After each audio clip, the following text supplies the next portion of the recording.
السلام علیکم ورحمۃ اللہ وبرکاتہ۔ زکوٰۃ کے تعلق سے بہت اہم مسئلہ ہے، یعنی نابالغ بچوں کو جو زیور بخش دیا گیا، یعنی انہی کو دے دیا گیا، ان کو اس کا مالک بنا دیا گیا، تو اس کی زکوٰۃ کس پر ہے؟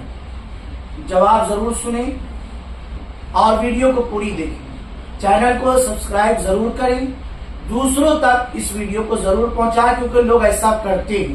تو ایسا کرنا کیا ہے اور یہ زکوٰۃ کیا ان نابالغ بچوں پر ہوگی اگر وہ زیورات نصاب کو پہنچ جا رہے ہیں؟ تو جو زیور کسی نے اپنے بچوں کو ہبہ کر دیا، بخش دیا، اس کو مالک بنا دیا، اس کی زکوٰۃ نہ اس پر ہے نہ بچوں پر۔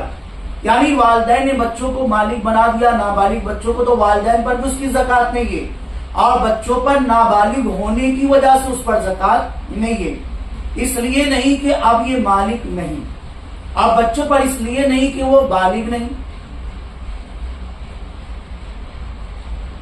یعنی ماں باپ پر اس لیے زکوٰۃ نہیں کہ اب وہ اس زیور کے مالک نہیں، اور بچوں پر اس لیے نہیں کہ بچے بالغ نہیں ہیں۔